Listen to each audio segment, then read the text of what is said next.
Start.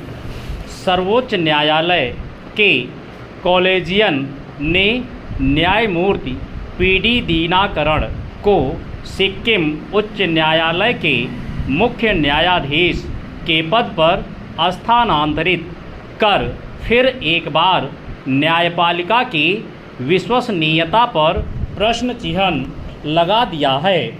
उल्लेखनीय है कि दीनाकरण इससे पहले कर्नाटक उच्च न्यायालय के मुख्य न्यायाधीश थे और सुप्रीम कोर्ट में पदोन्नति के दौरान कर्नाटक हाई कोर्ट के वकीलों द्वारा उन पर आय से अधिक संपत्ति अर्जित करने और सरकारी भूमि पर अवैध कब्जा करने जैसे गंभीर आरोप लगाए गए।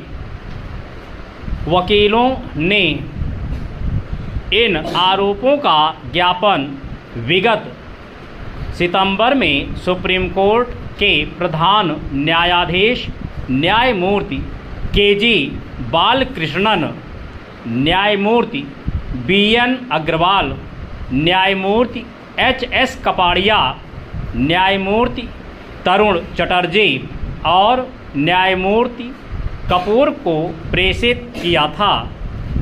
मद्रास बार काउंसिल के इन सदस्यों ने दीनाकरण की तमिलनाडु में हाई कोर्ट के जज के रूप में नियुक्ति के दौरान थिरुवल्लुर और वेलोर जिले के अराकोनम कस्बे में 550 एकड़ के करीब अवैध भूमि खरीदने का आरोप लगाया है।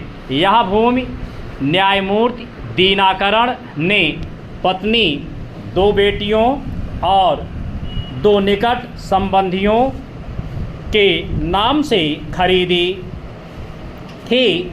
इस ज़मीन में 41.27 एकड़ ज़मीन सार्वजनिक भूमि है और 88.33 एकड़ भूमि ऐसी है जिसे तमिलनाडु सरकार द्वारा भूमिहीन गरीबों के लिए वर्गीकृत किया गया था।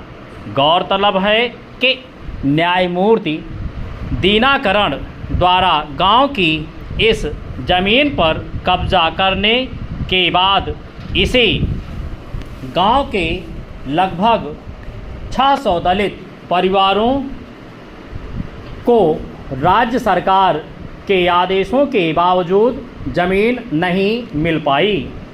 चंद न्यायमूर्ति दीनाकरण पर यह भी आरोप है कि उन्होंने सार्वजनिक संपत्ति पर कब्जा कर ग्रामीणों द्वारा इस्तेमाल किए जाने वाले सार्वजनिक जल स्रोतों, ग्रामीण सड़कों, कुल्हों, चश्मों आदि को कब्जे में लेकर उनके इर्द गिर्द बाड़ लगा दी है ताकि ग्रामीण इन प्राकृतिक जल स्रोतों का इस्तेमाल न कर सकें।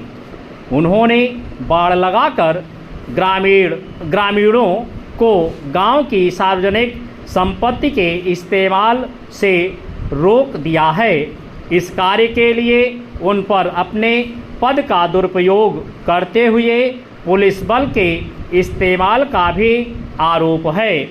अवैध रूप को कब्जाई गई इस ज़मीन की अनुमानित कीमत 1100 करोड़ रुपए से भी अधिक है।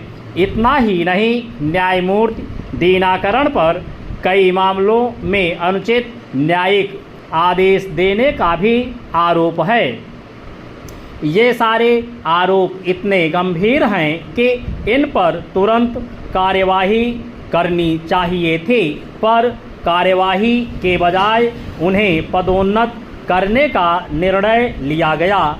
साधारण कर्मचारी की नियुक्ति के पूर्व भी उसके संबंध में पूरी छानबीन की जाती है। यह सचमुच बड़ी हैरानी की बात है कि सुप्रीम कोर्ट के न्यायाधीश जैसे पद पर पदोन्नति से पूर्व इन तथ्यों का ध्यान नहीं रखा गया।